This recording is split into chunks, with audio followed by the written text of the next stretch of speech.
Okay, Quince is at the movie, right? So we're not. Yeah. Yeah.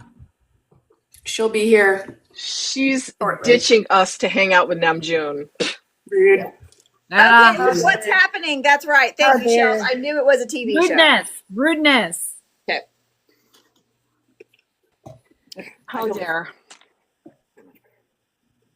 And Patricia, you just got back, right? From Namjooning again? I just got back. Yeah, I got back like literally maybe an hour and a half ago. I had to like do dinner and the whole thing before I get here. My theater, there was at one point, I went like yesterday, I took my mom, and there was one point in the theater where it was completely silent, and all of a sudden somebody in the back just went, I love you, Namjoon! Like, with their whole entire body, and I was like, I felt that. I was wearing this shirt. I had my white version on. I was wearing this shirt and I had this this army sitting next to me, a JK bias, and she asked me, "Oh, let me look at the shirt." And she was like this is like, "Where did you get that shirt?" And I was like, "By the way, we have a Discord and this and that and the other." And I got her in. She's in the Discord now. Nice. But did you tell her where she got the shirt? Doc, I invited you. Yeah. She was in the website looking, I want this, and I want this, But and I did you want tell her? this. So we might get like a big order of merch. Oh, there she is, Doc. That's really awesome.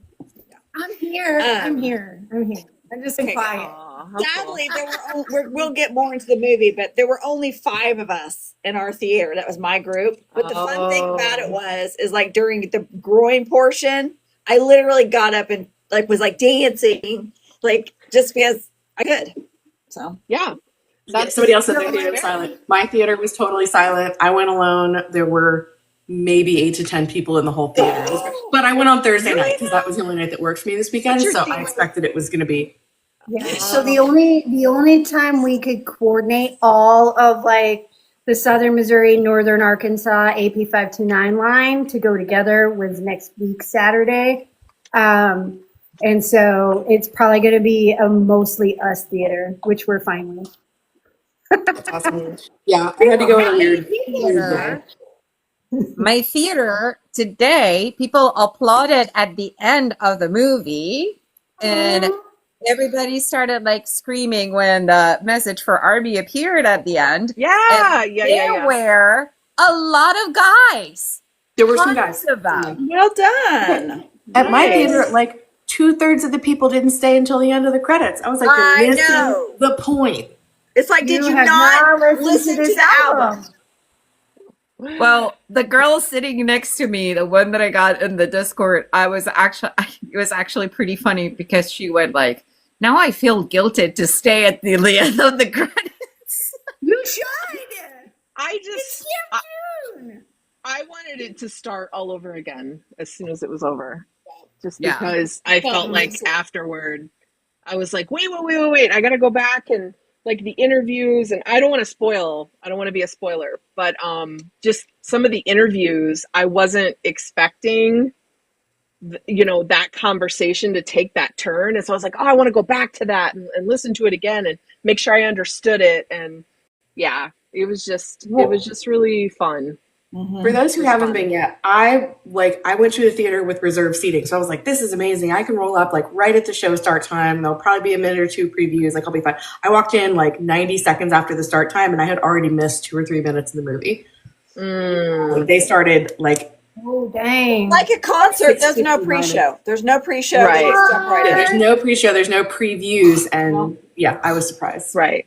Anyway, I only missed a minute. So I've seen it twice and I have it really fresh because I just saw it. Yeah. It was But it was good. And my mom was sitting next to me, and she was, Namjoon would say something, and my mom, she doesn't care. My mom doesn't care how loud she is in the theater. She's like, I'm going to show my appreciation. So she's going, oh, I can totally see that. And I'm like, Mom. She's like, it's just so good. I want Namjoon to know I'm paying attention. I'm like, yes, Mom. So that was really fun, though. That was really fun. What was funny to me is that I took my daughter to the same theater 2 days later to see Moana 2 as her first movie ever. There were like 25 minutes of previews, and the whole time she's like, when does the movie start? And I was like, I hate you people. So annoying. Okay, my fridge is beeping. I'll be right back.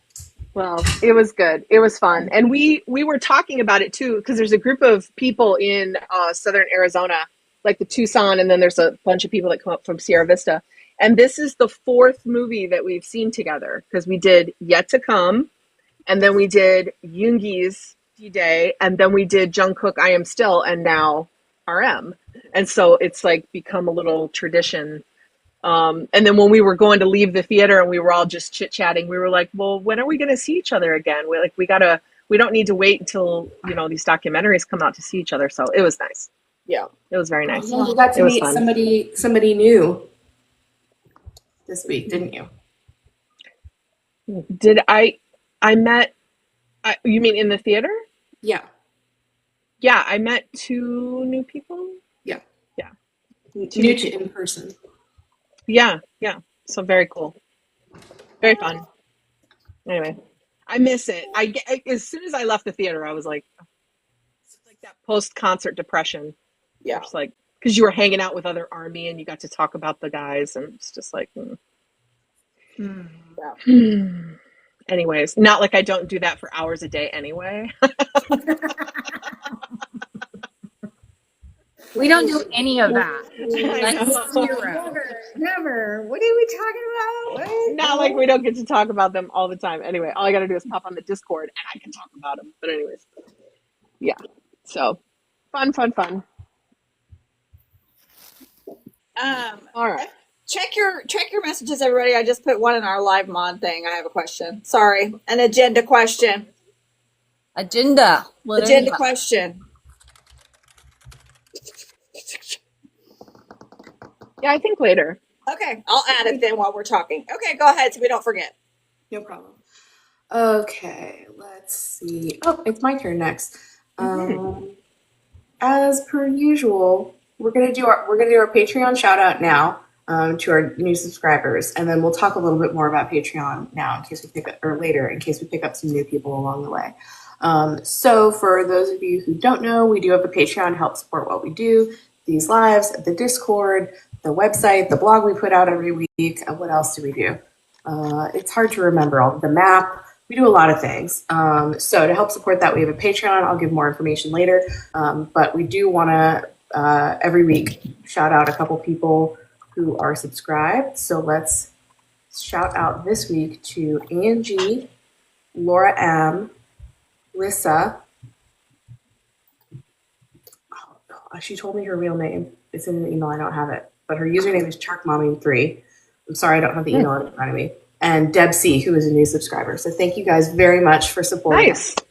Yay! We will get more information on it later. Yay! Woohoo! I'll look up. Hold on. I feel terrible that I don't remember her name off the top of my head. No problem. I was just going to say, too, for the people that watch us on YouTube, we are now past 1,800 YouTube subscribers for our 529 channel. Woohoo! So, congratulations. So, I know that it seems weird to say congratulations, because we're on TikTok right now, but I know there's some overlap between the people that watch us on TikTok and watch us on YouTube.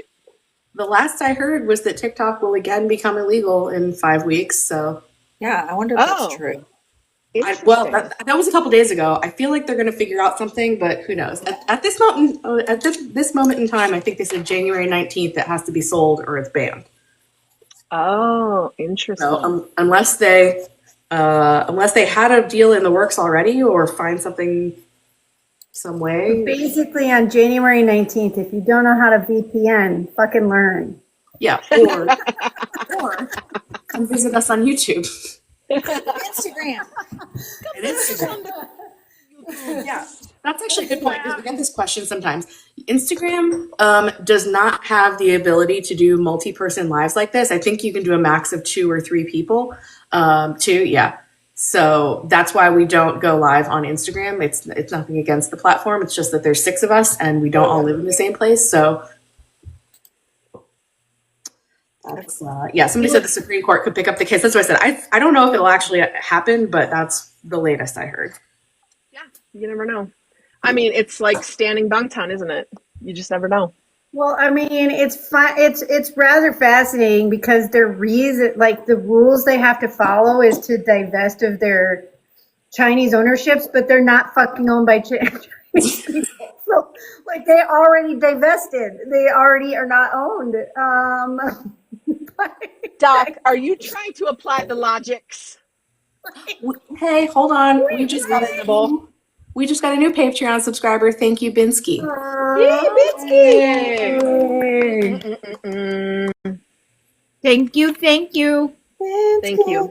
That is truly awesome. But yeah, if anything changes, we'll keep you posted in the Discord. That's how we do most of our communication. So we'll update the calendars if anything changes. As for right now, we plan on Oh, hey, Ara. we plan on doing Sundays here, Wednesdays on YouTube. Yep. YouTube's fun. Now that we're over playing with all the filters and stuff, I'm not gonna say we're YouTube over is so it. fun. Okay. And let's see. Oh, holiday merch. Holidays are coming.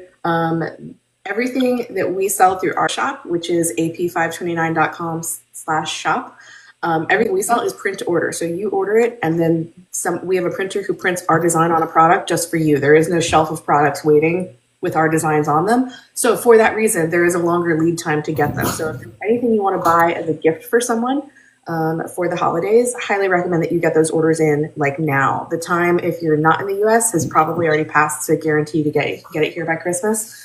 If you celebrate, but there may be a little time left for people in the US. So if you'd like to support the project and also support UNICEF, check out our shop, ap529.com/shop. There is a holiday section, and everything in the holiday section, we're donating $1 to UNICEF for each item sold. Last week when I checked, we were somewhere around $70.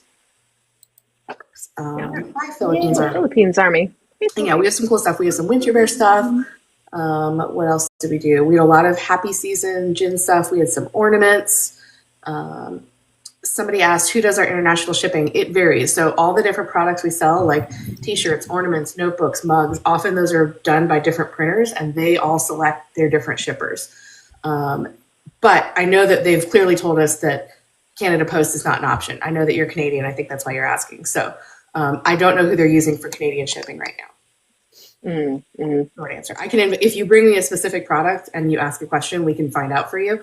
But without knowing the product and the country it's being delivered to, we can't tell you. Yeah, good point.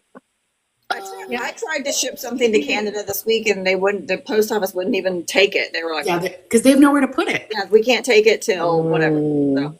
Somebody else, why are YouTube live so calmer and easier to listen to? Great question. So when we go live here on TikTok, we are all connecting with our own device at our own internet speed. When we go live on YouTube, we are in a Google Meet, and then I am screen recording the Google Meet and putting it on YouTube. So there is less lag, short answer. Yeah. I could do that with TikTok, except TikTok won't let you go live from a desktop. Yeah, it's kind of obnoxious. And then sometimes you have idiots like me who have issues with their internet and have to switch service providers in order to fix said issues. And we end up stupidly delayed for like a 3-week period of time where I just sitting there lagged by like 4 seconds. It was ridiculous and nonsensical. And we've mostly fixed that, except, it's better over when we're running through the Google Meet. Yeah. And the third answer. Missed my stupid dance. I am wearing one of our project shirts. Aww. This is our hoodie. And if you're wondering, underneath of this hoodie is also our t-shirt. Careful. So there you go. There you go.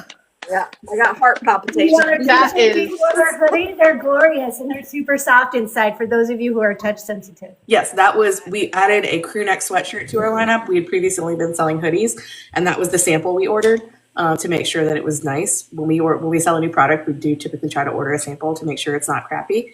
Very nice. It's very soft inside, like super Jocelyn throw beads.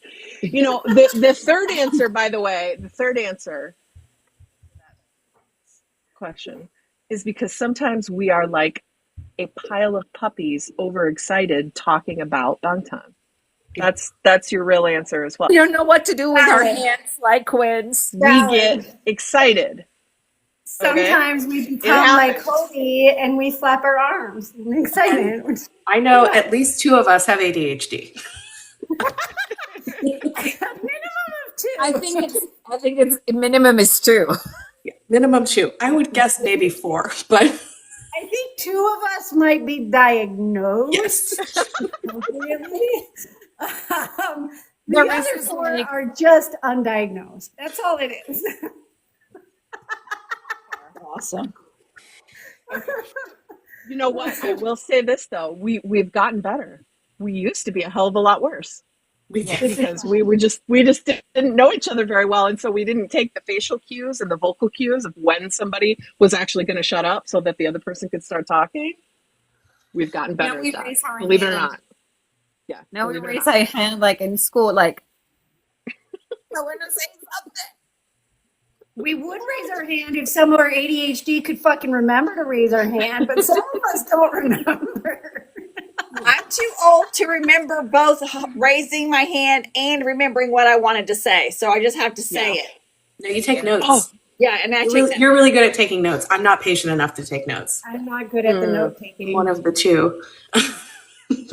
I will take notes on a really nice notepad with a really cute pen, and I will never look at them again. That's Yeah, but see, once you take the note, That's you what have to happens. look at the note. Hello to the lady. Because the act of writing it down, you suddenly will fucking remember shit. So, like, the taking of the notes means you don't need the notes. Because if it's not written down, it doesn't exist. Exactly. And once it's written down, it's like locked in here, and now you can't forget it because it wrote it down. So suddenly, magically, it exists forever. That's why I would never survive without Katie hooking me along and getting me to do things. True.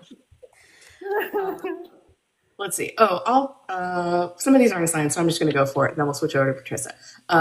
We are in JINCEMBER, which Doc lovingly named back at the beginning of the project. So for those who are possibly new here, we did all of the OT7 content week by week since, was it January 1st of last year? We ended that in, October was our last month of that. Yeah, and then we had November was Namjoon. Now we're covering all their solo stuff in fan chant order. So November was Namjoon. Fan chant order. November was Namjoon. December's JINCEMBER. I won't spoil the rest of them because Doc worked really hard on those. So yeah, we're covering Jin's solo content, and thank heavens he released his album in time for this because we were sweating it a little bit. We were sweating it. How about in our last live of December, we asked people to guess the name of the next month. Oh yeah, that'd be fun. I like it. Yep. So we'll let you guess who it is because it's fan chant order, and we know it's January.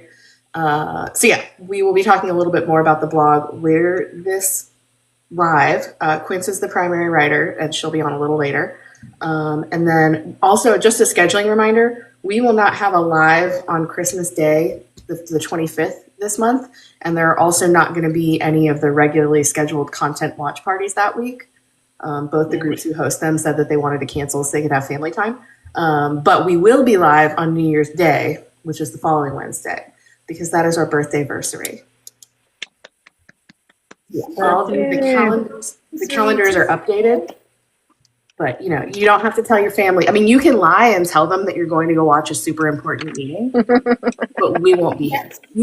That said, we are on YouTube, so you could just put up a YouTube one and lie that it's live.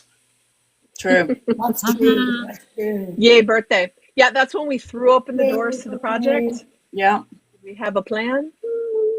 Maybe. Actually, we could just create a fake. We could create a fake live. Like I've seen, there's like a fake, like live stream supposed of the elves at work that people are showing their kids. We could do that. That's fair.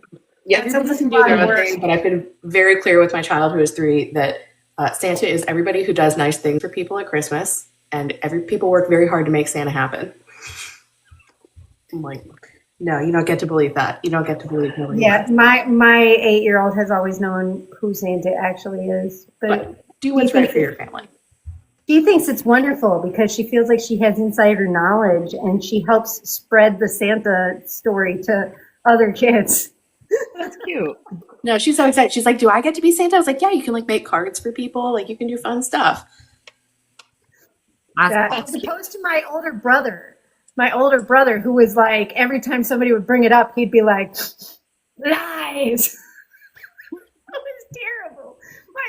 all like, I will help share the story and keep leading you on. It's so cute. We got a couple of new members. We got a couple of new Patreon members. Thank We you. did? Yeah, thank you. Awesome. And Die424. Thank you guys. Nice. Yay. Happens. Truly, this never So happens. happy. Okay, next. Do we start the news? Patricia, yes. Quick rundown. Okay. Mhm. So as always, fan chant order. We start with Team Namjoon, the man of the hour. His documentary's out. Some of us have seen it. Some of us have not. The ones that have not, you can go find out where to watch it at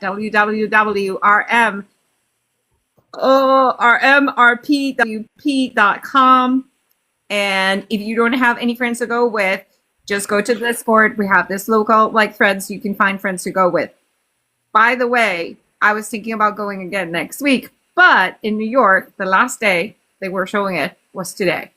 So Listen, I remembered to raise my hand this time and waited until you passed. There are a few places around the world that are not showing up on the rmrpwp.com website. So if a previous longtime movie has shown in your general area, go check that movie theater directly, because a lot of people have found the movie is playing near them when they checked individual various theaters around them, but they weren't on the rmrpwp.com website. So don't give up if you don't see it on your website. On the website, go look at the theaters in your area and see if you can find it playing there. So just as a FYI, not everybody is showing up over there. So it Good looks point. like we're not going to talk about the documentary now, but we're going to talk about it later. Mhm. Are we? Yeah. We'll give it That's its we'll give it its due. We'll It's give on the definitely give it agenda its for due. later during our deep depth stay. conversation time. Yeah, this is like when they have BTS at one of these award shows and they make people stay Yep. until the very end. We're doing the same thing, just so you know. But anyway, we had a surprise. I think the guys think that we've been nice and we're not in the naughty list, and they're like starting to drop gifts for us. We got a surprise from Namjoon this week, Around the World in a Day with Moses Sumney. The video came out surprisingly in the middle of the week, and we were all like, what happened? What is happening? And there was like a lot of skin and a lot of knees and a lot of arms and a lot of chest and a lot of everything. So if you I know Katie in particularly really wanted an Around the World in a Day music video. I don't think she was prepared. None of us were prepared for that one, but Katie got her music video. So. And also, we had like a lot of thighs, and I know that there's a bunch of people watching this live that really, really like the thigh. I mean, it's like they're ham people, like Spaniards, so they appreciate Listen, it. I put a couple of edits in the RM thread on the Discord. Just we slowed some stuff down. It's fine. It was for science. For science. Those thighs yeah. BTS. Thighs. Yeah. Listen, when somebody mentioned earlier that we're all on BTS thought we were on the nice list, they clearly haven't been on our Discord if they think that. Yeah. I think that the intern has avoided our Discord until probably now. Now they're watching, they're gonna get in there and they're gonna put us on the naughty list. All I can know what? hear as you guys say that is Tally saying naughty. That's all I can think about. Naughty. I'm sorry. Are we posting pictures that them themselves haven't posted though? No, we have not. anything We're wrong. not doing anything that they have not given us. There you go. I mean, this is like Kim Tae-young's problem because if he they're all hadn't on the lied- naughty list too, is really all that means. Yep. No, I was like, and this is also a Kim Tae-young problem because if he hadn't lied about chapter 2 not being about them being shirtless, we wouldn't be in the situation of becoming naughty all this year. And So now we know that as soon as those words, actually, as those words were coming out of his mouth, all that was flashing behind his eyes was every single image without a shirt. Yeah, now And we know no exactly why stickers. Min Yoongi responded the way he responded to that statement. I was like, you're so full of shit. Right, right. I've seen the videos, my dude. Yeah, he's like, I was the only one who held out. I was it.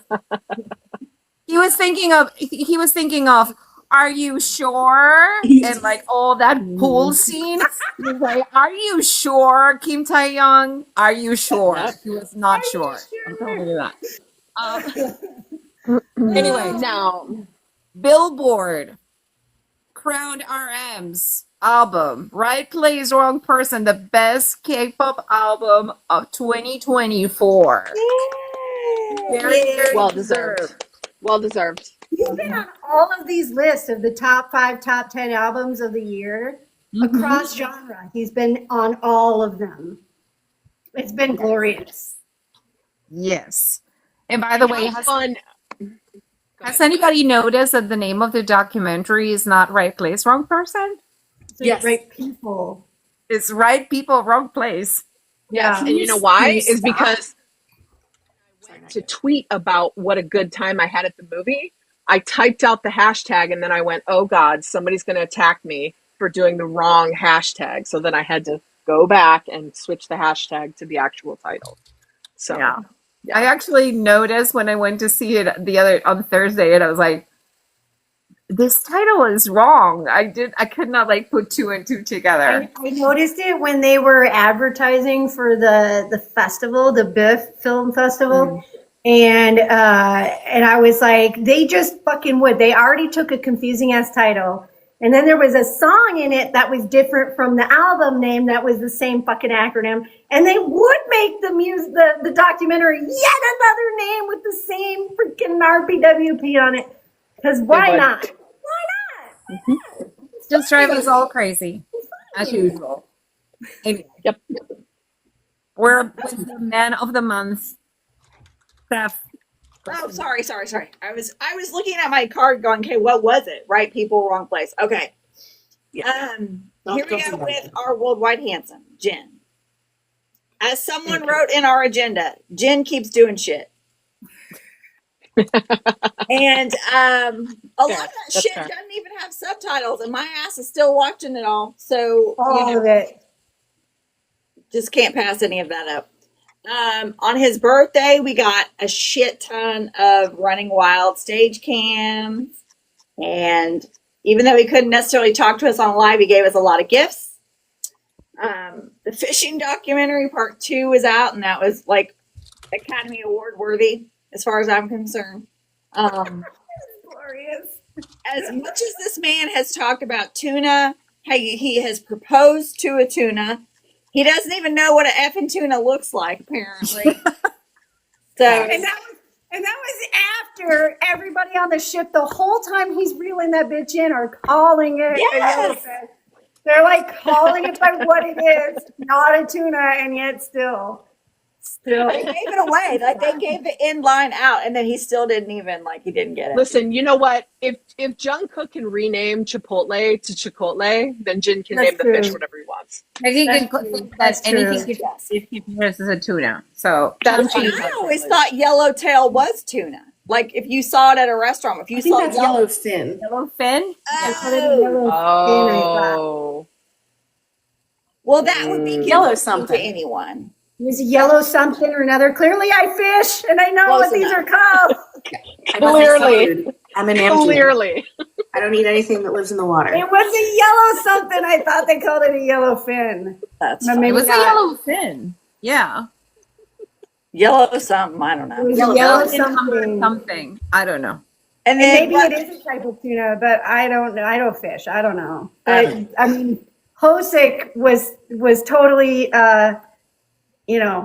basically telling us this is not a tuna. Not a So tuna. I trust, the research Trust your behind the narration. nobody tell him he's not a tuna. And then actually with all the fish, then today he was working and helping that woman do all the mackerel. And Oh, I could not read the subtitles, so I don't know what he was talking about, but he looked beautiful doing it. And then Tuesday we get the next episode of Run Jin, and it looks like, although it's like foggy, it looks like he's talking to a small child, which should be a lot of fun. It's like they've read all of our comments on stuff, and they're like, "Okay, we'll do that. Yep, we'll do that." So they know what we want. So, yep, good times. that's hilarious. Okay, Christina, you're next. I'm next. All right, here we go. Yoongi. I miss him. Haegum by August D has surpassed 433 million streams on Spotify. I that song at least once a day. I do too. At least once a day. I love that song. I've seen it performed live. I love that song. Who else? Who else has got Haegum on their everyday playlist? It just has to happen. Usually when I'm driving, though. I scream It's so just a loud. really when good I driving drive song. along. Quince is here. Oh, her? She's here. Where I is think she said she was going to come to us with some people at the theater, and then she was going to leave again. So just there may be brief chaos. Oh, okay. Okay. Quince on the street. Quince on the street. Quince on the street. Hello.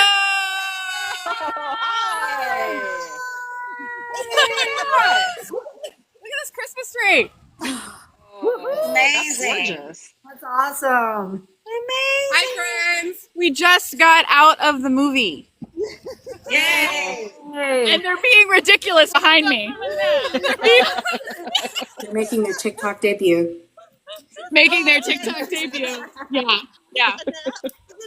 Yeah. We just got out of the movie. It was amazing. It was amazing. I know.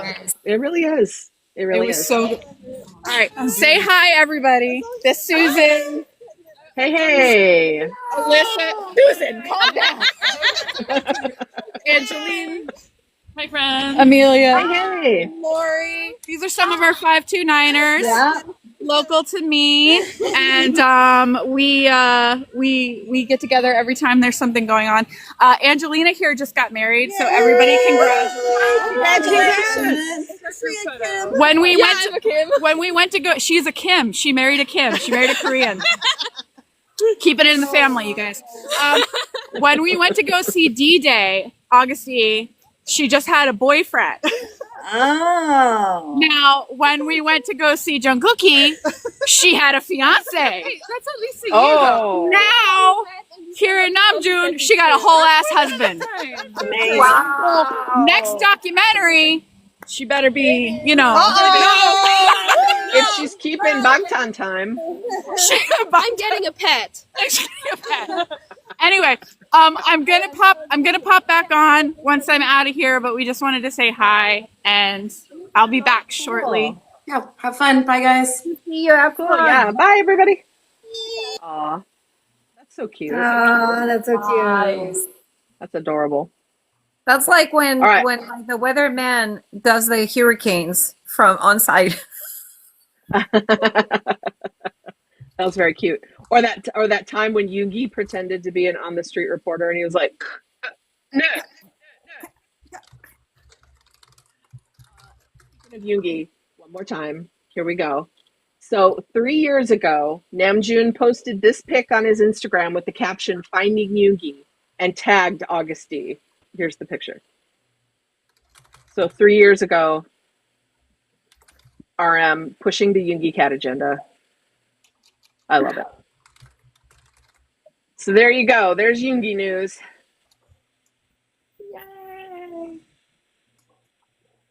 All right. Next up is Shahab. Ciao. Man has been suspiciously silent ever since he came back from LA, which means something's brewing. He did something for the multiple nearly month he was there. Anyways, he continues to throw shade at Jin, a la his narration of the Jin documentary we mentioned earlier. Yes, he did.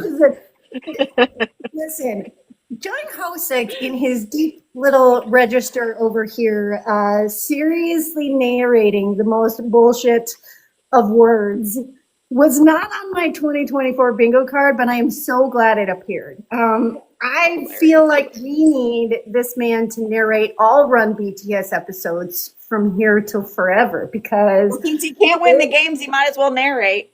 I mean, right, for sure. I need to hear his voice casting shade all of the way that the editors do at the bottom of those episodes, the way he has done in this fish documentary, because it is absolutely glorious. Now, fun fact, because if you notice, they keep showing us little clips of him while he's narrating. He's wearing the same suit he wore to the event, which means he filmed this the day he came home from LA. So he voiced this over like the day he returned from LA or the day after. So anyways, we will see more of what's coming. According to the little teaser clip that we've got last week telling us that Namjoon was coming back, the Jin napping episode with Kook is coming. It doesn't appear that it's coming this next week, but it is coming soon. We're going to get that Jin napping episode. Neuron with Gecko and Yoon Murray by J-Hope has been added to the Best of Global Hip Hop 2024 playlist at number 12 on Spotify. It is the second rap song by an Asian rapper to be included in that list. So, yay! Fun fact, it was also my number one song in my rap, personally. 1,312 times or something, give or take a few. That's how many times I listened to that song this year. I'm fine. There's no problems here. It's fine. I don't have an issue. I don't have a problem. I love that song. It is such a good song. It's such a good song. Anyway, so that's all for J-Hope because he's being all suspicious and quiet since his return from LA. So I have a feeling we're going to be talking a lot about him in the nearish future. Yep. I suspect he's next. I suspect Someone, J-Hope is coming. yes. Someone had the audacity yesterday to say like, oh, this is the first time we haven't had anything coming on the schedule. And I was like, you've done it. You have jinxed it. You jinxed it. Like, why How would you say dare that? Why would you say that? Why? So yeah, we know J-Hope's birthday is coming in February. So, and yeah, it's kind of in the cycle. It feels like he's the one we haven't heard from in the longest with new content who is not enlisted right now. So we'll see. Could be wrong. Could be wrong. Speaking of people who have also been quiet, Jimin. And yes, somebody asked, is this an army space? Yes. Welcome. Yes. Someone Welcome. tell me what we do. So Jimin, the last content he put out, big content, was his album Muse, the lead single from that, who now holds the record as the most streamed song by a Korean K-pop act on Spotify in 2024. And he has now earned over 1 billion with a B on-demand streamed as a lead artist in the U.S. So every week we talk about how that album, and in particular that single, did really well in the U.S. So that's great. I think that was a target for his. Like we've talked about how all of their promotions were a little bit different because they had different goals and different target audiences. So his, clearly he's wanting to break into more pop. So it seems like he succeeded. It seems like they all succeeded at promoting to the audience that they wanted to promote to. So good for him. And does anybody want to take over Quince's portion? Who wants to do Tay? I will. Yeah, I can do Tay. Doesn't matter. I love that guy. Go Real ahead, quick Dawn. before we go into Tay, in the interest of science and being accurate over here on Army Project 529, the captain called the fish a yellow tail. A yellow tail was what the captain called the knot tuna.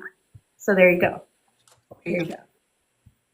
So, you know, I see while we were on here, if you noticed, I kept looking to the side. I was pulling up that YouTube video and going until the captain was telling us what fish it was. Listen, I'm here for accuracy, my friends. All right. Kim, motherfuck Taehyung, this guy, he's all about wrecking us. And ruining us this week. So White Christmas with Bing Crosby dropped on Friday. And I don't know that a single person who calls themselves Army did not cry or at least feel their feel. You may not be the crying type, but I'm sure it tugged at your feel, because it was animated, the music video with Yuntan, and at the end of the music video they put Yuntan in the stars, and there was a post done by one of the creative people on it who said that while they were working on the project they found out that Tanny had passed, and they decided to add him in the stars. See, my feel is gonna come out. It's an amazing song, guys. Apparently, they re-recorded all of the audio for the song so that it sounded more 2024. They ripped Bing Crosby's voice from an old radio program he had sang the song live on that hadn't been like shared widely. So they had ripped his voice off of that radio program live, and then they had reworked it, like digitally made it sound, remastered it is the word we're looking for. ADHD over here. So they digitally remastered that audio rip, and then they applied it with V's voice to create the magic that is that song. Honestly, if you haven't heard the White Christmas with Bing Crosby and V, you need to go listen to it, because it is just an absolutely brilliant reworking duet for these two artists' voice. And I think one thing that's really important to keep in mind is, according to Bing Crosby's estate, in interviews they have done, they are the ones who approached V on this. They had been looking for multiple years to find somebody to do a perfect duet, especially after they had found this radio program audio. They wanted to use it in a duet style, but they had searched for multiple years. And then V doing other, like his covers of Bing Crosby songs in the past, came across their timelines. And they were like, oh, no, this voice is perfect. They went and looked into him, found out that he was a big fan, and they thought this is the perfect way to get Bing Crosby's music to newer, younger generations. And they approached V, who, without any delay whatsoever, said yes. Absolutely. Shut up and take my voice. Yep. Just go ahead and have it. They said they received his audio very shortly before he went into the military, and it was absolute perfection. So I thought all of that was just the most amazing stuff. They've done multiple interviews from various people in the creative process on the song. A lot of them have posted their stories on their Instagrams. And so it's just a beautiful, beautiful way this song came together. And again, Kim Tae-hyung made sure that we all knew about Tanny before the song dropped, so that we were a little bit prepared, but not prepared for this. So, go listen to it. It's amazing. In streaming news, since we're going to take a turn here, everybody take a deep breath. All right. Love Me Again is 6.8 million streams away from reaching 1 billion. So if you've got the time, go listen to Love Me Again, and we will help them reach that billion mark. I mean, we're Army, 6.8 million streams. We can do this in like a week, guys. I know. It sounds like a lot. It's not. Yeah, I mean, we can pull this out. We pulled off 1 million we were like 1.1 million on Butter, and 24 hours later we had crossed that billion streams. So we were like, is that YouTube streams or like music streams? It's music streams. Okay.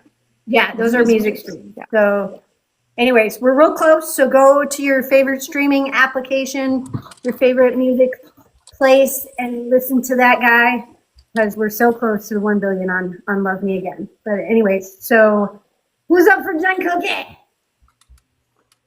Jungkook. I can do it if nobody. I'm back. Oh, Quince is back. Quince is back. We just talked about Love Me Again and Taking On and White Christmas. Oh my god. Oh my god. Did you guys already talk about it, or did you just start talking about it? I mean, you can talk about it more. Just You finished. haven't moved on yet. You haven't Oh moved my on God. yet. First of all, like it sounds like they were meant to be singing together forever. Like he was born to sing with Bing Crosby, right? Like that's what it sounded like to me.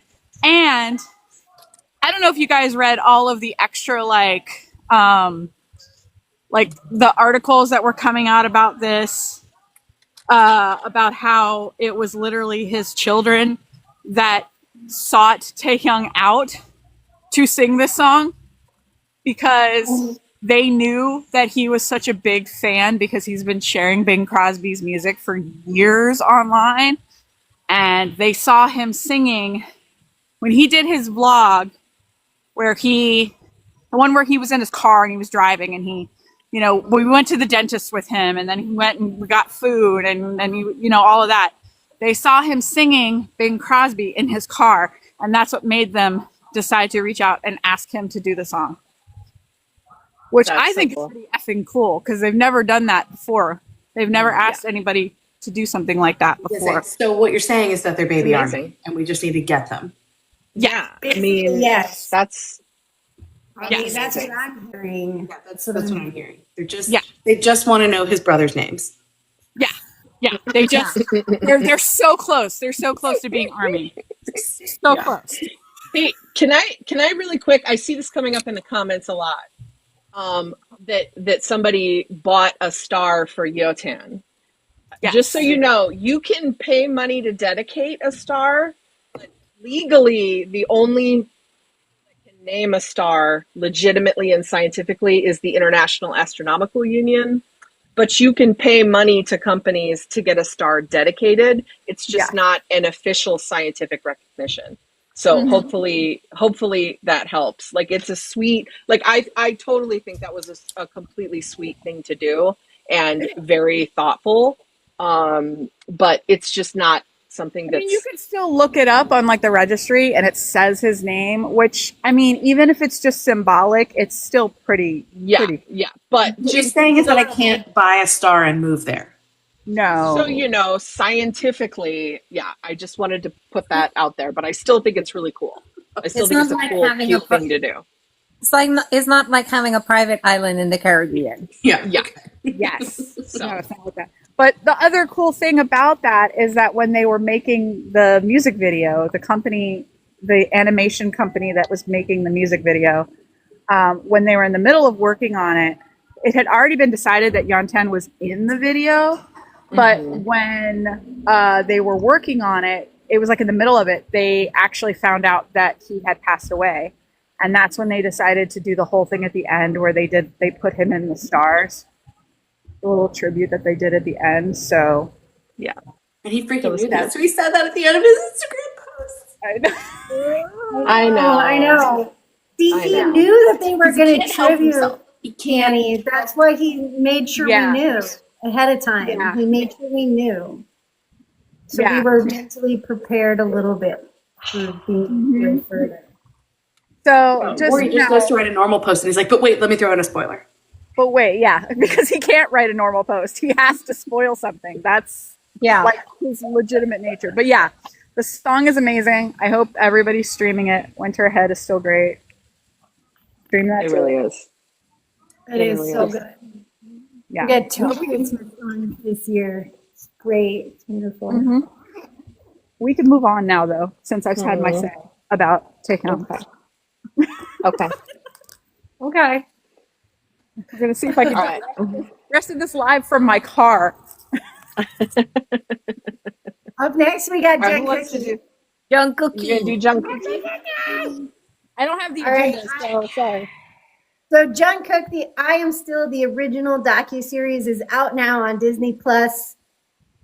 It is out in other, you can find it anywhere. If you don't have Disney+, there's places that will have it. But it is 3 episodes long. It covers everything that was in the movie that hit the cinemas, plus extra material showing all of his golden moments as he traveled around the world to promote his music for 8 months. It has unreleased interviews, behind the scenes clips. The full version of Jungkook Golden live on stage is in it. There's a lot of footage you have probably seen running around on the interwebs where he's like continuing to prove Kim Taehyung is a liar about chapter 2 Like not being this? about taking their shirts off. Out of nowhere in the frame with their shirt open, and you're like, oh God, okay. Suddenly he decided mine. to wear a zipper hoodie with no shirt. I don't, let's just. This go was on wild out Twitter. here. This was on Twitter. This wasn't me. This was on Twitter, and somebody captioned it, "Cookie, do your fucking job." So they put Cookie, which I thought. I swear, BT21 characters have failed at their job since the start of chapter 2. They just decided they were going on strike up in these here parts. They're like, so much more to do. First of all, look how many cookies it takes to cover this man. It's a lot of cookies. First of all, a lot of real estate. that's a lot of cookies. The cookies covering the other cookies. The There Jung you go. cookie. The drunk cookies. There's Cookie hard at work. It's out here for everyone to see, guys. It's fine. There's some footage from him in the gym too, and he's fully clothed, and it still feels wrong. That's wrong. So wrong. We're surviving out here, guys. It's fine. We're making. I watched it the other night. Fine. I watched it the other night, and that extra footage is like totally worth it. Just like the little extra tidbits here and there. And I was there's just struck by how he never stops singing. He sings all the time, even when he's falling asleep. He's singing.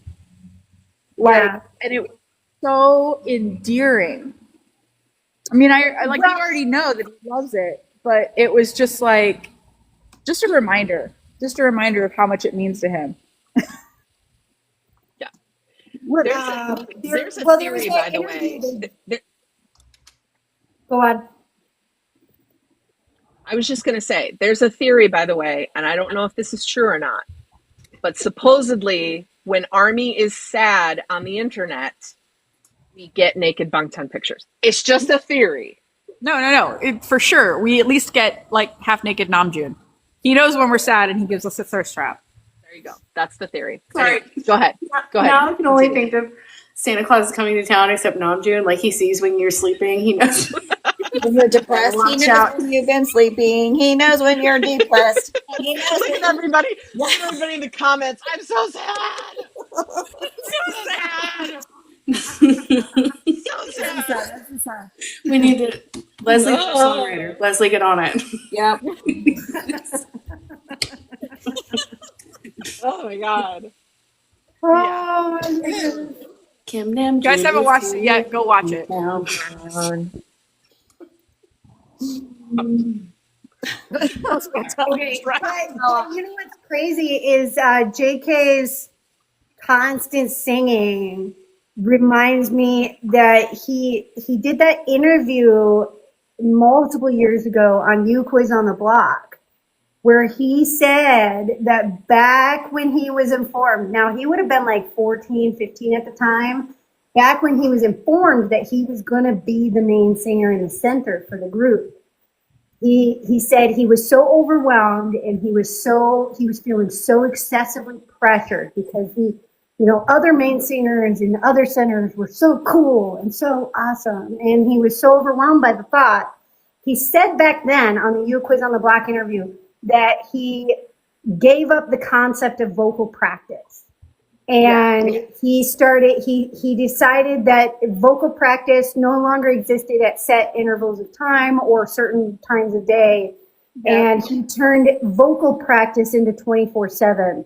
If he was showering, if he was cleaning, if he was doing whatever, all times of the day became vocal practice. And what the Disney Plus, more extended interviews shows is that he has maintained that concept all the way up till today.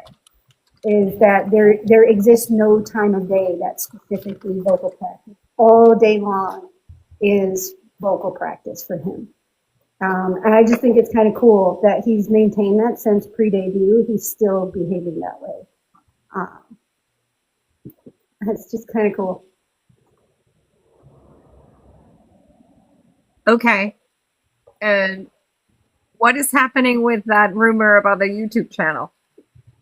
I mean, it seems to be legit. I was awake last night when it popped into the server, and I was like, this feels fake. But then it was pointed out to me that it is actually linked in his official Instagram account for BAM.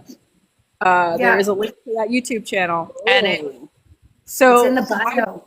My working theory at this point is that, and it says that that channel has been a member of YouTube since 2016. So my working theory is that it's probably Jungkook's just a random, like an email address he created a YouTube account with, probably just to browse, and then decided he's decided he wants to do something with it eventually, and so they scrubbed it for him. And so it's just sitting there blank now for when he's ready to add something to it, and linked it to the Instagram so that people would know it was official. I maintain it's because he knows TikTok is about to get shut down. I have no evidence for this. I'm just messing around.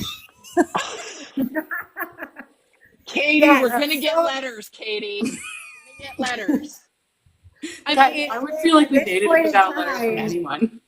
You're right. It looks like that channel has no videos on it, but a stupid amount of followers. Yeah, over 300,000 subs so far. I mean, like it seems like Ian had a bigger digital footprint than what we thought he had. They all have accounts we don't know By about. the way, did anybody else find it really adorable that they pointed out in the documentary, in the series, that he almost chose Ian as his stage name because of Ian Eastwood, one of the dancers that was in all of his, well, not all of his, but a lot of his videos and dance performances, which I think is really cool because we already knew that he like really looked up to like Brian Puss Puss, but Ian Eastwood is another one, and so we already knew about the Ian TikTok. He's just out here collecting his dance idols as his backup dancers. Idols, you know? Now everybody starts looking for the names of the different dancers to see if there's more burner accounts from JK. Oh, I did want to touch on the straw thing. Straw? The straw thing, because I don't know if he explained it because I haven't seen that yet. But as far as I know, a lot of singers have been doing this thing with the straws. I think it's the vocal equivalent of like, some people will like exercise with weights on their ankles or like wearing a heavy backpack and then they take it off and it's like, wow, everything feels lighter. It's kind of like that. If you make it really hard to breathe and you have to push really hard to get the air out, then the next time you do it without the straw, it's like way easier. Yeah. So it's training you to like learn how to put more pressure. It's part of why so many members of Bangtan have worn masks since the dawn of their career. Yes. Because they're building up their lung capacity by wearing masks. Yeah. Or like a lot of singers will exercise like on a treadmill or on a bike. Like they're just like, let me make it as hard as freaking possible. So then when I just get to stand on a stage. Yeah, that's why they can sing while dancing. Yes, and then they actually dance a lot of the time too. It's also why a lot of like Olympic level runners will train in high altitudes because it's harder to breathe up there. And then when they get down to regular altitudes, their running is a lot easier for them. Yep. So same concept. Mm-hmm. Yeah. Those of us who are trying to Somebody asked about that. So Yeah, Okay. that's cool. Yes. All right, you want me to finish up with OT7? Yeah. idiot. I'm going to try getting in my car. Hopefully it's not too dark. Okay, here we go. So BTS is now the first and only group, only Asian group, only K-pop act in history to have the most albums. They have 15 albums with over 1 billion streams on Spotify. And what was the latest album to get them to 15? In the comments. Does anybody know the latest album that popped them into having 15 albums with over 1 billion streams on Spotify? My mom is guessing from the kitchen as she's doing dishes. No, it's not Dark and Wild. There we go. Crystal got it. It's School Love Affair. School Love Affair was the 15th album with 1 billion streams. That's amazing. That got them over there. So that is awesome. My mom's mad. I thought it was earlier. No, it's School Love Affair, Mom. Okay, here we go. Don't worry, everyone. I'm not going to drive. I'm just sitting in my car because it's cold. Yes, please. Valid. Don't get banned. Don't get banned. All right. BTS was the top K-pop artist of the year on Spotify for the which consecutive year? The 7th. There you go. 7th consecutive year per K-pop charts on Twitter. So 7th consecutive year being the top K-pop artist on Spotify. And then finally we got the videos that are close to 1 billion. So we've got Dynamite has just surpassed 1.9 billion on YouTube, which is really awesome. But the close to 1 billion list. So if you like watching the official music videos on YouTube, and who doesn't, these are the close to 1 billion list if you want to give them a couple spins. So we got Blood, Sweat, and Tears, Dope, Fire, Save Me, and Permission to Dance. So one more time, close to 1 billion if you want to give these a view on YouTube. These are the official music videos. Blood, Sweat, and Tears, Dope, Fire, Save Me, and Permission to Dance. So cool. Dope is not. Are these on the Vote Stream whatever page? No, I will put those. I can put those on there. The close to 1 billion list. Usually, people will post playlists on there for the close to 1 billion, and I think there's a playlist already on there. What was the last? Permission to Dance. Okay. Yeah, Permission to Dance. Blood, Sweat, and Tears, Dope, Fire, Save Me, and Permission to Dance. So, yeah. So there you go. Yeah. Some OT7 stuff for ya. Woohoo! Woohoo! I do love Save Me, Caitlin. You want to kick off our discussions? Yes. Well, I mean, there's not much kicking off for this because I know you guys will just go. I thought we could really dive into without giving like tons of spoilers.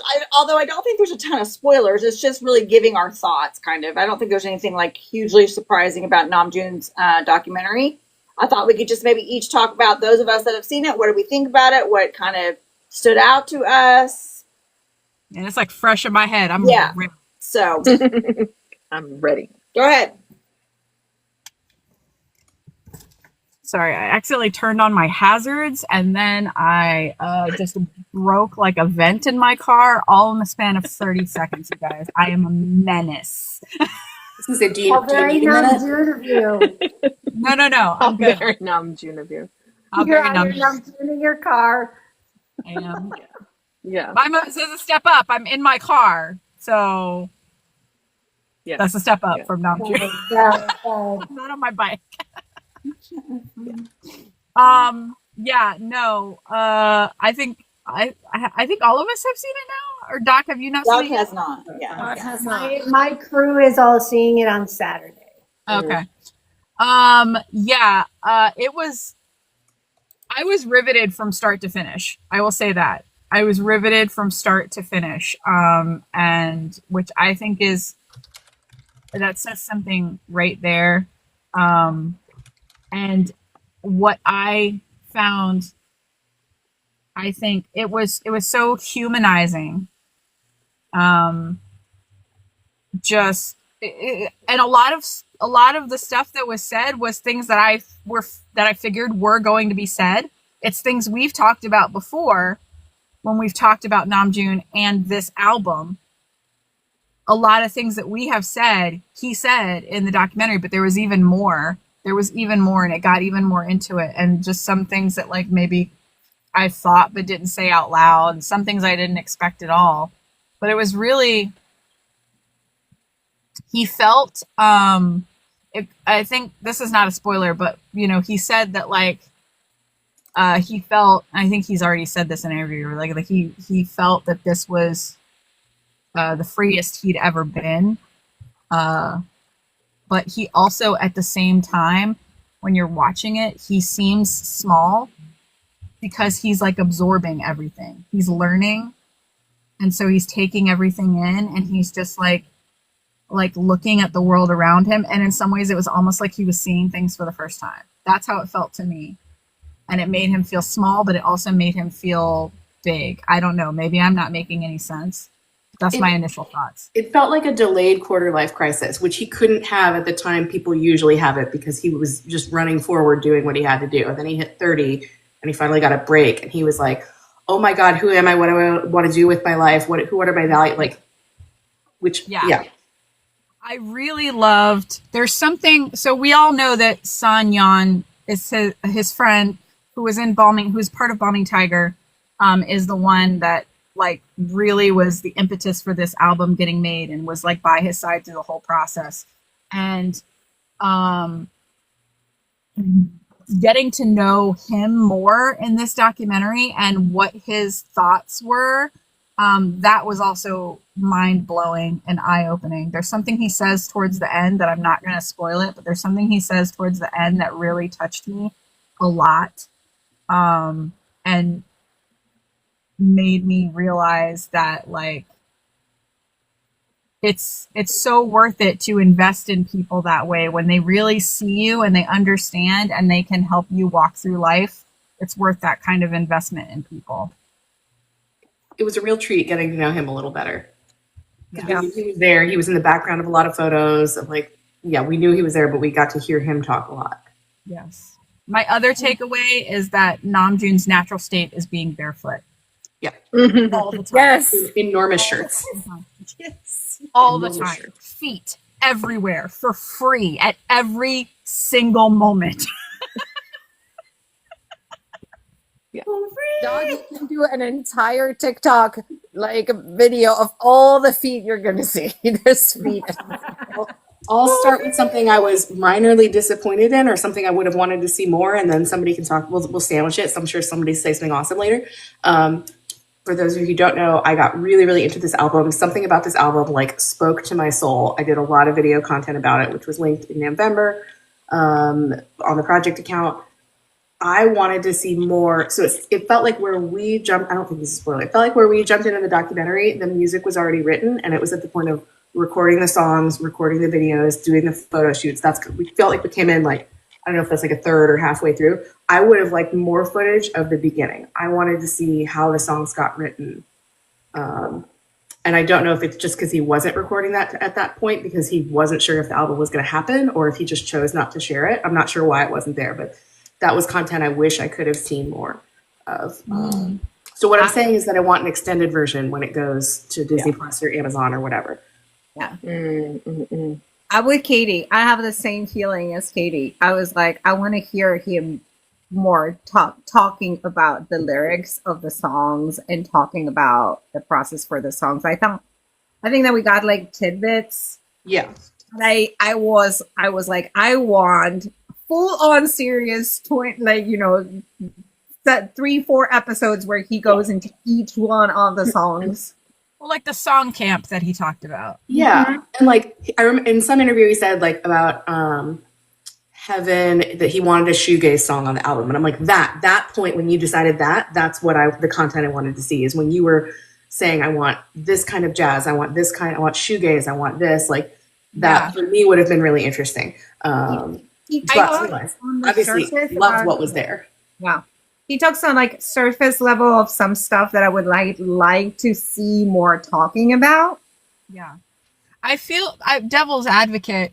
There might be, I mean, it might come eventually, like when he gets back out of the military. Yes. Because maybe he wasn't quite ready to share like because writing those lyrics, he didn't write everything.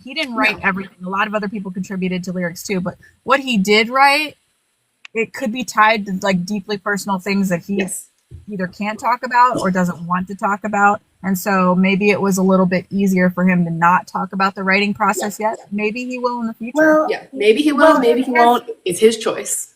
as somebody who has not seen the documentary, the other thing to bear in mind too is that the documentary was put together for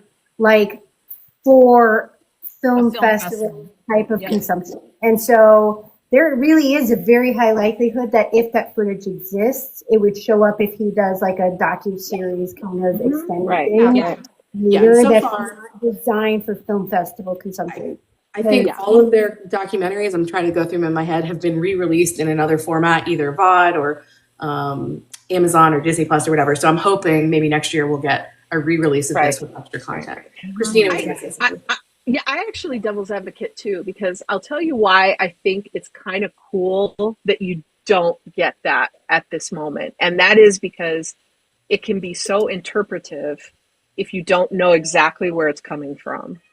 Like you can apply those lyrics in a way that maybe if you hear him say exactly the feelings that he had while he was writing it and exactly the thought process he was going through, that would lock the lyrics in a way for you, rather than being a piece of interpretive art that you can apply sort of to your own life situations. That's the only devil's advocate I'm going to say about that. Somebody said, the I know.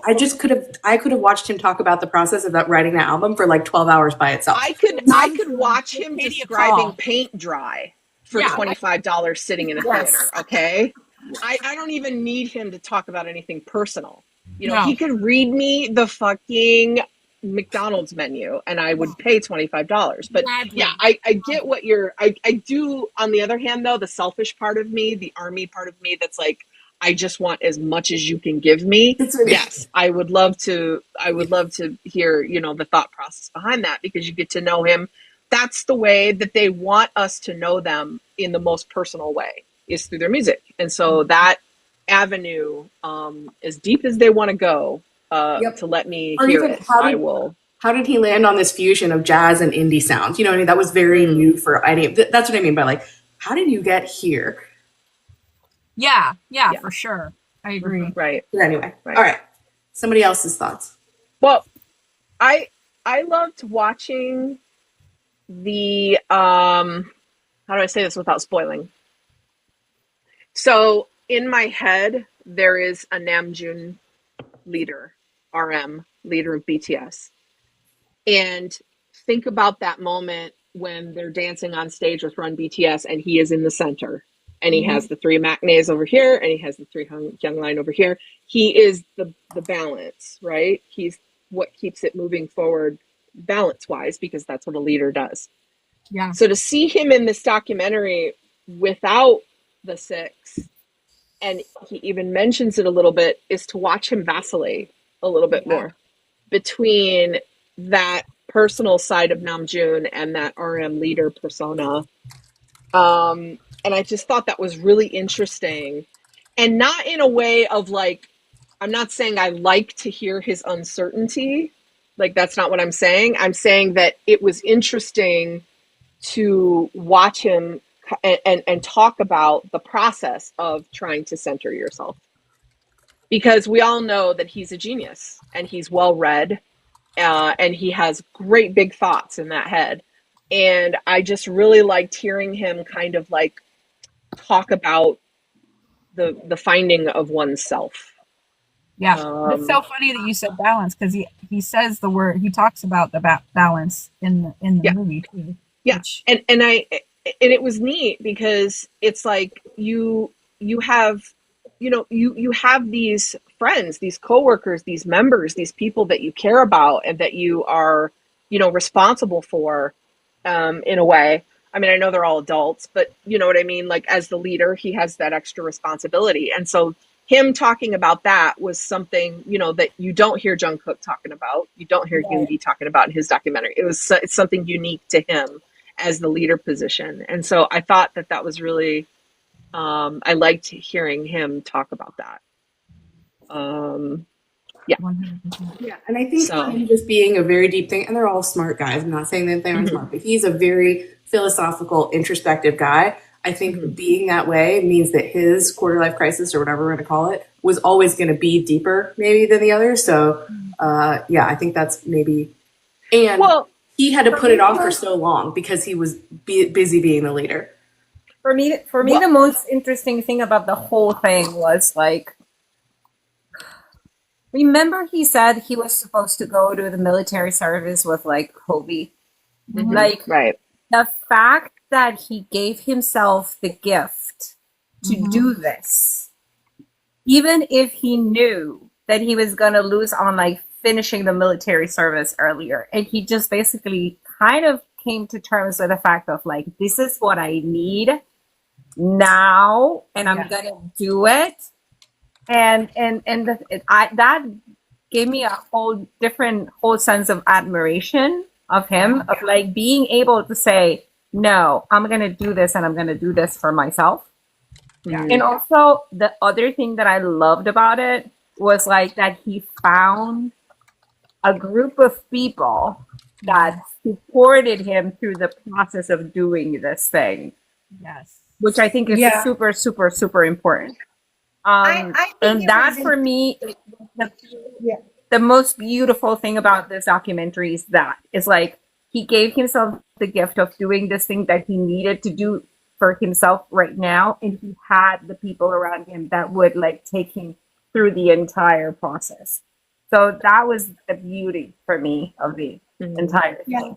I think it says a lot that he had friends around him that were good enough friends and wise enough friends who were capable of encouraging him correctly, in that it's okay to delay your service time in order to get this off your chest and get this out and get this into the world, because you need it, the world needs it.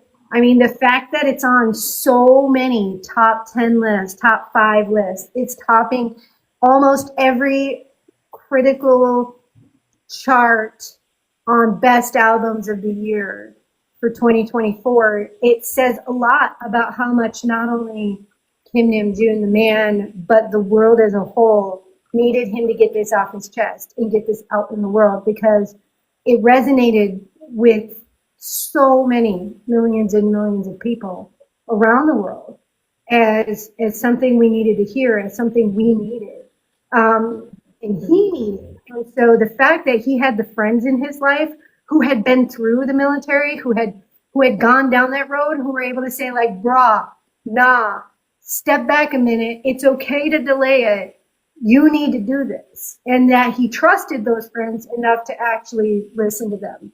And I'm forever thankful for those people in his life who were bold enough, who were loud enough to support him in this and be that voice of encouragement he needed at that time to say, it's okay to delay this other thing in order to do this, because everybody, so many millions of people in the world needed him to do that.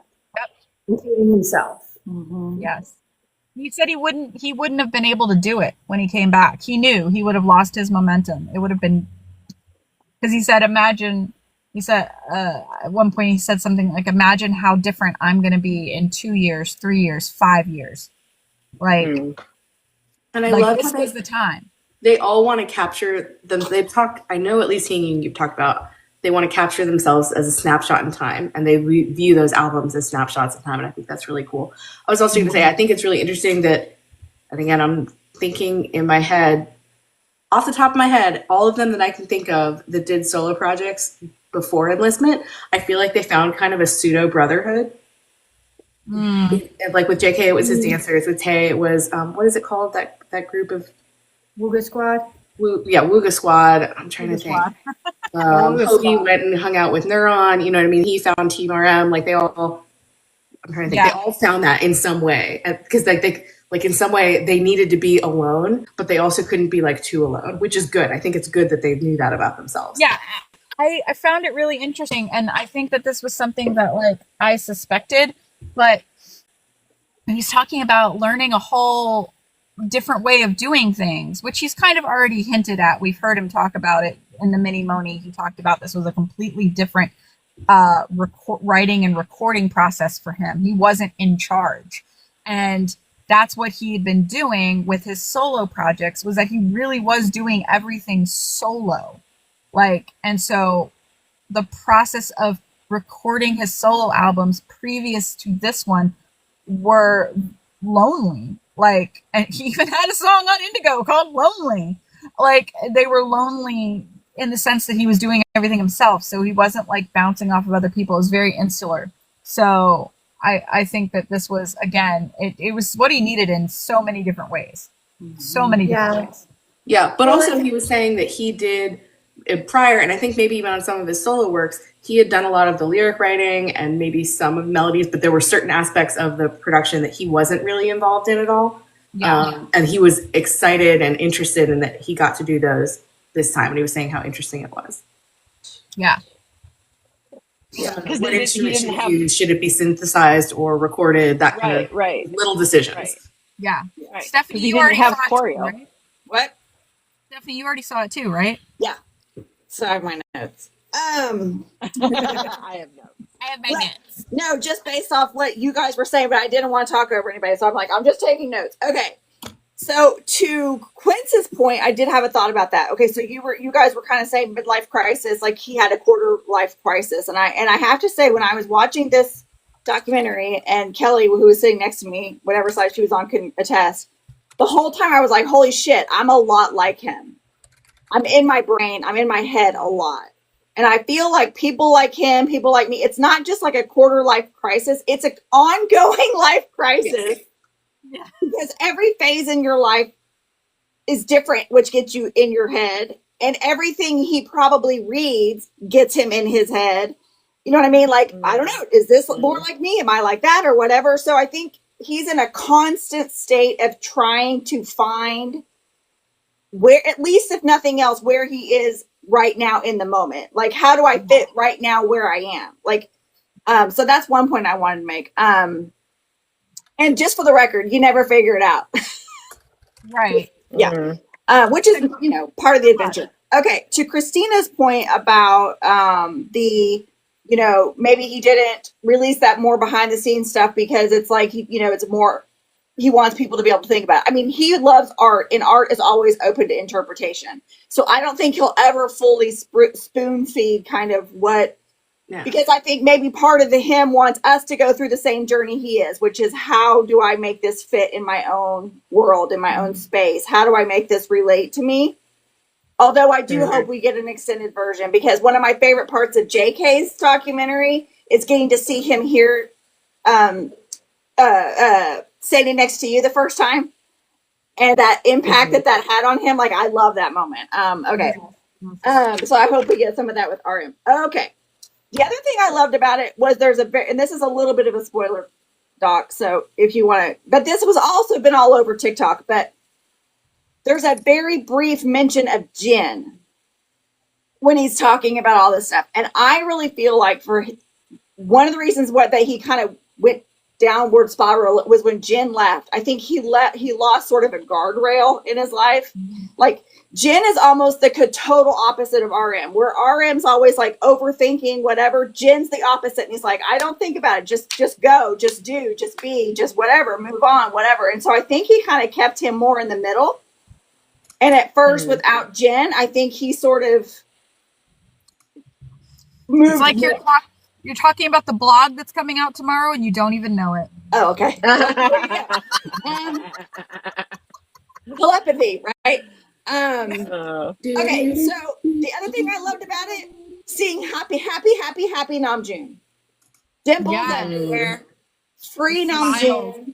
I think we got to see what he is like when he doesn't have all the pressure on himself, or when he doesn't feel like he has all the creative pressure on himself. I think so many other people were so involved, which I know they are with the others too, but it just felt different that he was doing work, but he didn't have just so much like all responsibility. I mean, he got to play, he got to have fun, and I loved that part of it. To another person's point, this is my last thing, sorry. To another person's point about, and I'm sorry, I don't remember which of you said it, but talking about, he said, I wouldn't have had time for this. I wouldn't have been able to do this later. Reality is, as we're seeing, the second they get back, they dive back into, activities. So they're going to be diving right back into group activities. He would not have had the opportunity to do this sort of self-reflection, and because they're going to be hopefully they're going to be right back into group activities. And so I felt like he knew this is it, or it'll never happen. Exactly. And which I love that. So that's it. By the time he would have had time again, he would have been in a completely different place, probably. Yeah. And so there And was he'll no do other. this again. You know, he'll do this again. That's the kind of beautiful thing is you go through quarter life crisis, you go through a midlife crisis. Like it's not like it's the only time, right? And it doesn't happen the same year for everybody, but it's kind of as you go through these growing stages, you kind of hit these milestones, and you have to look around. And some people just sort of say like, just whatever, which I think Jin is a little more like that. But I think Namjoon is always going to do it a little deeper, a little heavier. And I think what we didn't get in the documentary, a lot of that we got in Mini Moni. I mean, he was very direct in Mini Moni about where he was. You know. Yeah. But there's a point. I don't know. It's like I don't want to spoil this, but I'm gonna put this in your head, and you tell me later if you know the moment that I'm talking about. There's a moment where he's completely silent, and he's literally like the sun setting, and you look at his face and you know that he's perfectly happy in that moment. Mm-hmm. And that being present and being super, like that kind of touched me so much because I was like, he is like at the top of the world right now. Yeah. There were so many moments like that.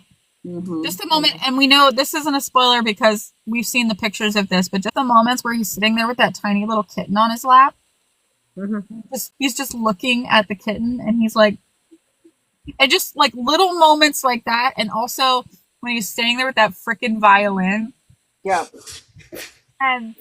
And like all of these things that he just, and he says at one point when it's during like all those photo shoots, like the wedding photo shoots, we've seen those photos from the album, he's standing there amongst all these people and people are walking around. It's in the middle of London. And he just stands there and he goes, this is so strange. Mm-hmm. But he was for it. He was there for it. All those like little moments. And I think that he found it, somewhat like it was, I mean, I guess novel, not like he doesn't have strange moments, but like just little moments to be where he's like himself and most people didn't know who he was. And he could just like take everything in without everybody taking him in, which I think was probably like a really good thing for the whole process. And he said at some point, like, I think it was during that wedding photo shoot, that he was like, it was so nice to be there and like not be the center of attention. Like I was in a big group and people just look past. They just look right past me. And I was thinking earlier, because we were talking about like, as you go through life, you have to figure out who you are and like all these different things. They actually get the chance both physically and like spiritually to be different people. Yeah. You know what I mean? Like they have to change their style all the time. And then also like for like phases, like they do comebacks and they always change up their style for those. But then also they do all these photo shoots and video shoots where they get to be all these characters all the time. That must be really interesting as well. Mm-hmm. Yes. Like he got to be a violin. Right. Yeah. And I think he said it a million times. The whole thing was like vacillating back and forth, where it was like one moment he was like, I get to do this because I'm in BTS. Like, because I've been in BTS for 10 years. I get to do this. And then on the other side, like, what the fuck am I doing? But also sometimes I kind of hate it, which we knew. Yeah. Mm-hmm. It was like back and forth. And that's what I think. Did you notice the one time in the car where he sort of started talking about the weight of being with BT, and then he starts a little bit talking about it, and then he goes, yeah. And then he just knew. He's like, I'm not going there. Nope. I'm not talking which about I kind of appreciate. But the album was a lot about opposites. And I think maybe that kind of played it. Like love and hate was a big one in the album. And it's like, this is something I love doing this, but there's aspects of it that I hate. And sometimes. Right. Well, and remember, they've written lyrics way back in the day. They wrote lyrics where it was like, what people will say to us basically like, why are you complaining? You're rich, you're at the top of the world, why are you complaining? And I feel like in that moment maybe he was thinking back, he was like, I wrote lyrics about this. I don't need to say this again. I need to go on. The song Soul, love and hate. Yeah. Well, I was about this for a long time. I was just watching Monuments this morning on Disney, and he was saying the exact same stuff sort of way back when. I mean, he was even kind of trying to figure that out even way back then, this whole leadership, I'm not even saying necessarily anything about BTS, but just that all eyes and who am I and do I, all of that back then. Persona, intro Yeah. persona. Right. Persona is the song about who am I? Who am I? Yeah. Years. Yeah, who am I? I mean, it goes back to one of the things we love about Bangtan is their emphasis on mental health and on personal happiness and finding, what makes you happy and finding a way to love yourself, because there's so many people in this world, like in many contexts, famous people are not allowed to have mental health illnesses. They're not allowed to be depressed, and they're not allowed to go through these mental health crises because there's this concept that you have everything. How dare you be depressed, or how dare you be, feeling like you should unalive yourself? And how dare you go through these human emotions because you're famous and you have everything. And you're not allowed to feel lonely because you're surrounded by people all day, every day. And one thing we love about Bangtan is throughout their career, they've shown us that, I'm fucking lonely. It doesn't matter that I'm one of the most famous people on planet Earth. I'm fucking lonely. They've been very vocal about how lonely it is to be on tour and go from an airplane to a hotel to a concert venue to a hotel to an airplane, and they don't see people, and they don't get to go out and just have fun with their friends. And many of them don't have friends, as Jin likes to tell everybody. Like, there's this element of like, people don't text me back because they just feel like they can't, because I'm so famous and I'm so whatever, that they don't interact with me like I'm a normal human. And I love the fact that Bangtan has throughout their career shown us that this is the price of fame, but also it's something we want. And there is that constant warring inside of yourself that this is something we wanted and worked very hard for, but also this is the downside of it. This is the negative side of it. And, something like this where he finds that group of friends, and you get to watch him find that group of friends and connect with people who are friends just because they like you. Not because you're RM of BTS or J-Hope of BTS or whoever of whatever. I thought it was really interesting hearing some of these people give their perception of Namjoon, because a few of them said, I had a completely different idea of who he was before working with him on this, because he is so famous. And because of what group he is in. And just hearing how they realized that perhaps their perception was not quite correct, or it was more nuanced than that. Nobody outright said he's completely different, but they all said there's way more to it than what you think, which I think was very interesting. It speaks to me about the fact that they do try to be as real with us as possible whenever they can, because nobody was like, he's a completely different person than I thought he was. They were all just like, sorry if you can hear that extremely giant truck behind me, which apparently decided that it has all the diesel in the world. I thought it was really, really cool how nobody said he was completely different than what they thought. Just that there was like a touch, nuance difference. Yeah. I think one of my favorite things too that he said, I think it was in that, I've watched so much stuff. I mean, you guys, it's all starting to run together. But it's all fabulous. Because I was thinking of our project when he said it. He was talking about how, and maybe it was monuments today, so I apologize, but he was just talking about how, like, I was just a guy who enjoyed music, and it got me out of having to go to class. I mean, schoolwork and stuff like that. And then I was like, I wanted to be a rapper, and I was part of this group.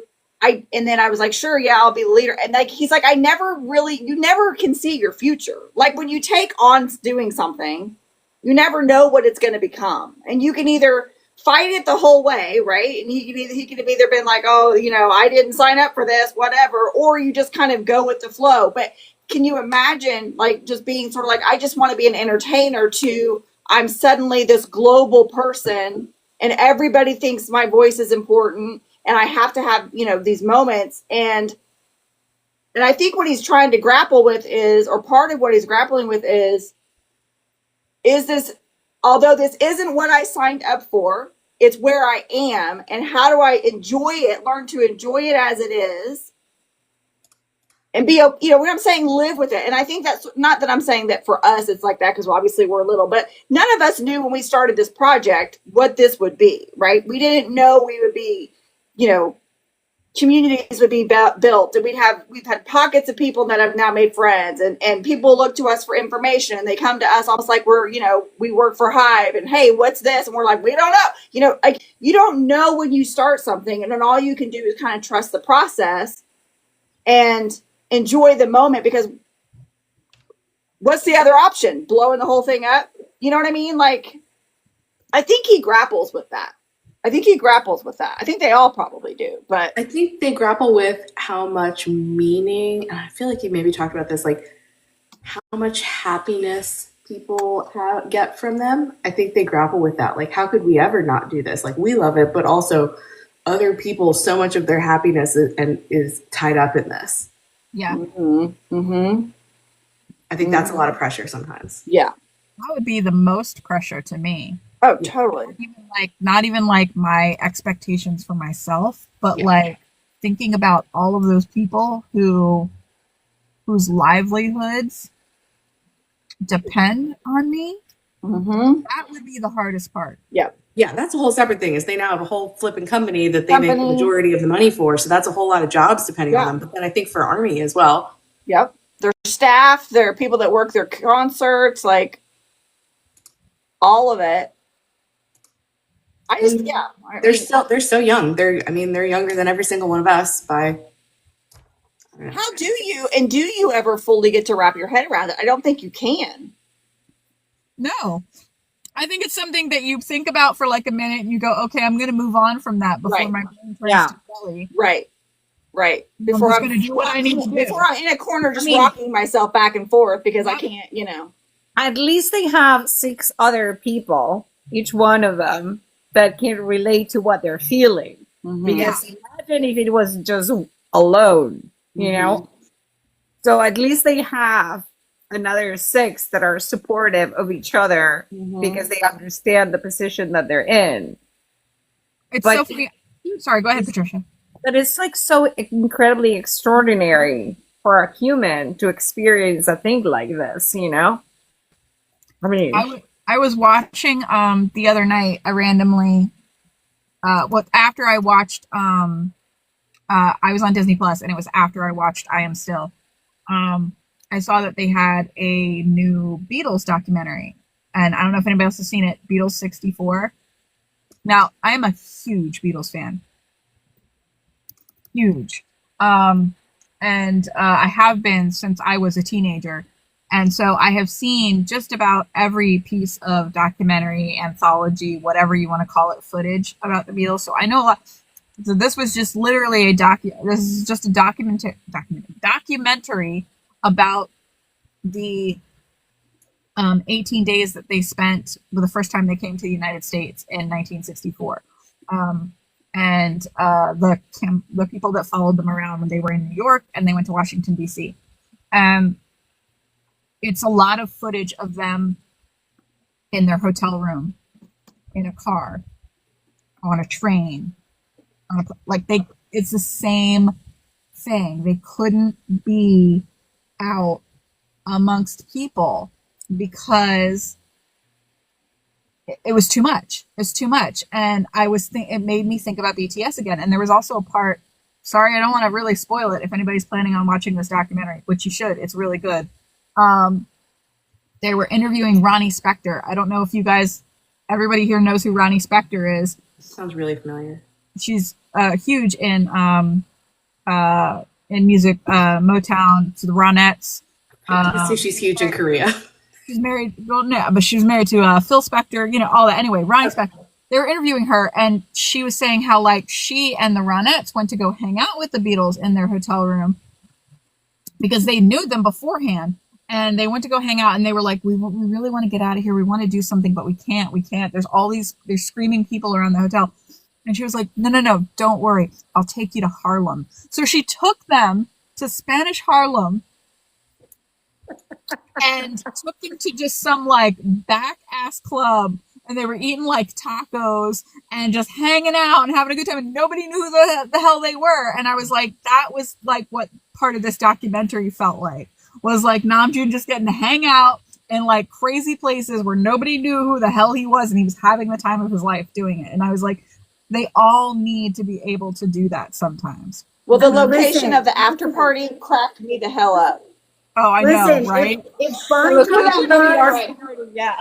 If Bangtan wants to come to Southern Missouri, I guarantee almost nobody will know who the fuck they are. So, like, they'd be safe down here in Southern Missouri. It'd be fine. You guys can come hang out with me. Places where either they won't know you or they'll ignore your presence because it's a touristy area and they're used to ignoring famous people. So, come hang out with me. I got you. Yeah. It's fine. I think they enjoyed when we just saw on Are You Sure? We saw like, that Jimin and Jungkook were in like, like upstate New York. And yeah, there were a couple of people who recognized them, but for the most part, they were able to walk around and people didn't really know who they were. And I think that was pretty refreshing for them. Yeah, it was like 2 total in Connecticut the time they were up there. Yeah, in Connecticut, yeah. Yeah. Oh, yeah. Well, if you're not expecting to see them there, also, if you're just walking, I don't know. I mean, we would because we would hear their voice and be like, what? But, most people Like squirrel. If just in his big t-shirt mouths, I would see them and I'd be like, mother of fuck, they look like Bangtan. But if they didn't say anything, I would just leave it there. If they started talking or laughing, I'd be like, oh. The bucket hat works. The bucket That's hat exactly and what happened to the- J-Hope in New York. Yeah. That's exactly what happened to J-Hope in New York. He was crossing the street in front of Flatiron Building, and he's like, "What did that guy say?" And one of the guys that was walking with him told him he says you look like a BTS guy, and he's like, "Well, because I'm BTS," you know. I was gonna say, yeah, I'm sure he laughed at something, and somebody was like, yeah, totally. Yeah. I know that laugh. Yeah, the cameras kind of make it a little obvious. Yeah, the cameras make it obvious for sure. I mean, yes, the cameras do give them away a lot of times, but even in upstate New York, they only got caught a couple times. Yeah. I mean, Hobi was dancing in the middle of Union Square for his documentary, and I didn't see a lot of people like staring. Maybe we were because of New York. Like they're used to that shit all the time, in New York. They're like, the guy with the underwear and no shirt who played the guitar all the time, like he's still the naked cowboy. He's in Times Square. Naked A lot cowboy. of these touristy areas where there's a lot of famous people, the locals at least are used to like giving them their space. And just like, oh yeah, look at that famous person at the restaurant, but I'm not gonna fucking bug them because they're allowed to have their space. And also in New York, when we see people doing acts on the street, usually New Yorkers like literally ignore it because we think it's for tourists. So we just completely walk by and we don't pay attention. That's kind of the New York attitude. Mm-hmm. Yeah. When I lived in New Orleans, it was the same thing. There was that attitude of because there are tons of famous people who live there too, and you're like, they're there, just ignore them. Mm-hmm. Or if there's something going on in the street, it's probably for tourists, or they're filming something for TV, just around it. again, that fucking violin outfit, and you can see the people walking by. They kind of double take, but they're just like, whatever, it's a fucking fashion shoot or something.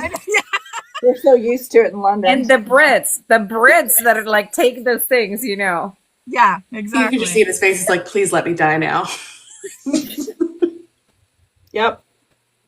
But he went for it. He went for it. It was so good. He did his best. So proud of him. So proud. He's such an amazing human. I'm just gonna say that.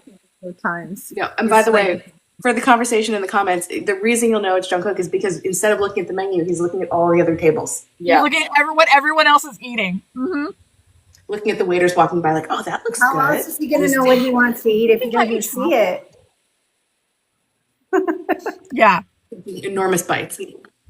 Literally like scoping out a child's food. Like, do you think that he would let me try it? He's like, does this have avocado? Because he's obsessed. Is that an avocado? I would let him. Here. Guacamole. Do you remember that meme of the guy who's, I think he's like chopping watermelons or something, just sort of screaming gibberish? Now I'm picturing that. He's screaming guacamole with avocados. He was on a mission, man. Guacamole. He got so distracted. He's like, I'm supposed to find a sponge, but I have He Twinkies was supposed to with find a avocado. sponge. And Twinkies he ended up with getting avocado. 1,000 Twinkies and guacamole, because why not? It felt like the inside of my brain, actually. Now let's guess how many members of Bangtan have ADHD. We're not really going to guess. We're not really going to guess. We're Because not we really don't going to know. guess, but It felt a lot like the inside of my brain, though. That's all I'm going to say. Is you go looking for one thing and you come back with two completely different things and you have no idea how it happened. Oh, I do that in the supermarket so many times, man. Yep. I always end up getting what I don't need. Yep. Mm-hmm. Oh my God, so good. All right. I know you guys are going to be wrapping up soon. I'm going to go now so that I can get home and be home for things we need to do after the live. So I'm going to say bye now, everybody. bye. See you Don't soon. forget, we have a new blog dropping at midnight. Second week of JINCEMBER. It's called, fuck, I forgot. Like a star that doesn't shatter. Thank you. No, that Like a was star last that year. doesn't shatter. Yeah. Yeah. Nope, that's next week. That's next week. And if you haven't checked out this week, please do. It's really, deleted it. It's fine. it's okay. It's okay. No, I It's going to be a good one, I think. Oh. We're going. All the blogs are good. Yes. Well, All thank the you. vlogs I appreciate are you guys. good. Drop All me the blogs are a TSP. See you guys later. Bye-bye. All right, I will do Lisa's portion, which is that we have, obviously, for those who are new here, a Discord, a chat server where we are at all the time. I think we just hit 1,700 people this week. Or was it 1,800? 1,700. So come hang out in our Discord, and that's also where we do our watch parties, because that's the only place we won't get kicked off for having copyrighted content. So we have a variety of watch parties, both for US evening time zones and European Eastern time zones. We have a lot of people who volunteer to help host those. But as far as the content for the blog, we watch it every week on either Wednesday for Europe or Thursday for the US. Quince hosts our Thursday evening watch party. It's 8:30 p.m. Eastern. Yes? Okay. So come hang out with us there. And then we have watch parties every time there's a release. I think we're watching Ginny's Kitchen one day a week. We've been watching some Korean movies recently. We just, whatever we feel like doing something, somebody will pop in the streaming lounge and be like, let's hang out. I have an announcement about Genius Kitchen. We're finishing the season in Spain this Monday, and after that, we're starting the season in Mexico with V. So if you want to come and watch the season with V in Mexico, we're starting not this Monday, but the following one. Yes. So yeah, Discord watch party. If you want to find our Discord, it's on our website, ap529.com/links. Links. What else? Who wants to talk about the blog? Blog. We are in JINCEMBER, my friends. We just had our week 1 of JINCEMBER on the blog. Week 2, which is actually week 49 of the blog, but it's week 2 of JINCEMBER, is coming out tonight at midnight Eastern, 11 Central Standard.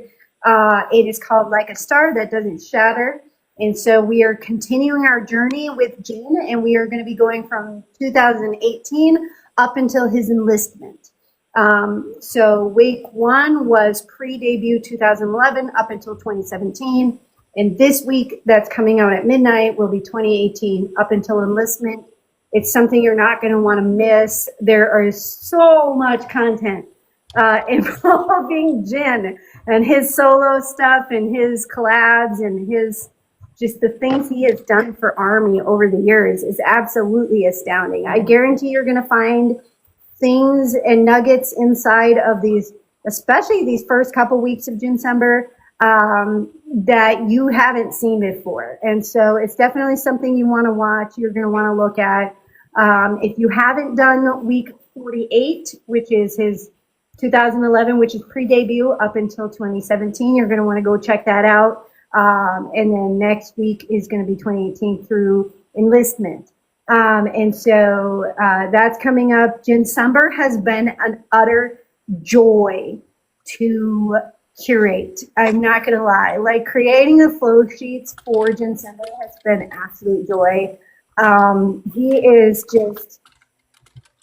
just such a fascinating and hilarious human. He is so funny. Oh my gosh. He is just so funny. But anyway, so we're deep in JINCEMBER. His that sounded okay. It's fine, guys. Don't worry about it. So anyway, so look for that coming out at midnight. Check that out tomorrow during your week, and enjoy our month of Jin as we get ready for next month, which we will move on to the next member. We're not going to give you the name of that month yet because we are in JINCEMBER. So we'll do a giveaway the last week. Yeah, for sure. To guess the next month's name. No cheating. oh. Yeah, if you already know the name because Doc told you, you can't enter. Yeah. If you are on the research team or the content curation team, you are not allowed to guess because the name of their months are inside both those spreadsheets. So repetitively. So those two teams are not allowed to enter the guess the name of the next month. All right. Christina. Cool, yes. I had to hide. My husband's really having fun with his new carpet steamer in the other room. It smells really good in here. But anyways, to the point, streaming, charting, voting. We have a channel in our Discord that is really getting a lot of really cool people coming in and giving, links to things. And it's been really cool. We have a website. And now that I'm back in town, I was on vacation for a few days. Now that I'm back in town, going to be updating that streaming, charting, voting with all of our current stuff. That page needs to be constantly updated. So if you don't see something on there that you think should be on there, you can DM me or you can post it in the streaming, charting, voting channel in the Discord and just say, hey, Christina, just at me. Add this to the website. And so far, no one's told me to add anything to the website. So please feel free. Say, hey, can you pop this up there? Because it may not be the prettiest web page, but it has to be current. We have to keep it current so that Army that are not on all the different social medias where they talk about the streaming, charting, or voting goals, that you can still feel like you're a part of it if you so choose, if you would like to do that. And I make it as easy as I can. So if you've never done any streaming before, all you got to do, like if it's on Spotify, all you got to do is click on the playlist that I have there on the webpage, and it'll take you to a curated playlist that will count for streaming. So yeah, have fun with it. And it's been really cool. And we have some really big goals as we continue to have goals for all of the members. And then we'll have new goals when they come back and have OT7 stuff. So yeah, thanks. A big thank you though to everybody who participates in that channel. It's been really fun. So for somebody in the comments who's looking for our Discord and how to find our Discord, if you go to our website, to the ap529.com/links, there is a link with an invite to our Discord channel. So you can find it that way. Is the easiest way to get to our Discord. Yep. So yeah, come hang out. Awesome. We have fun over there. I think it's fun. We do. We do. We do. love Good times all around. And like if you're ever bored, pretty much 24/7, I feel like there's somebody around. Yep. People with Yeah. different work schedules and stuff. What else? Oh, so reminders, I said at the beginning of the live, I talked about Patreon again. And by the way, we got like 3 or 4 new subscribers during the live. So thank you everybody who joined. I think Trish was the last one. Thank you. fantastic. So yeah, if you like to support what we do, the lives, the Discord, the meetups, the map, I always forget all the things that we do. If you would like to support what we do and this community, we have a Patreon, patreon.com/armyproject529. You can also find it on the support page of our website. Or if you'd like to get something different in exchange for your money, you can buy our merch. It's all designed by us. We have people print it for us and mail it to you, but we make all the designs in-house. We have a holiday shop with merch in it. We are donating $1 from each item from the holiday shop purchased through December 31st to UNICEF. So yeah, please check it out. I'm trying to think what else has to get mentioned. Oh, and Patreon, you can subscribe. It's a monthly subscription for $3, $5, or $10 a month. So yeah, hit us up in Discord if you have any questions about it. Yeah. And the next one's me as well. And we'll see you guys again on Wednesday night, 9 p.m. Eastern on YouTube. YouTube. Yay, YouTube. Yeah. Cool. Amazing. Thanks, everybody. I know. Thanks, I just What? I just keep thinking about Kim Namjoon. Anyway. As you should. As you should. As you should. As one does. As one does the weekend of his documentary drop. It's fine. Yeah. All right. Well, thanks everybody. Bye, Thanks for everybody. hanging out. I'm gonna go Have a great eat. week. Yeah, take care. Have a good week. Bye. Bye.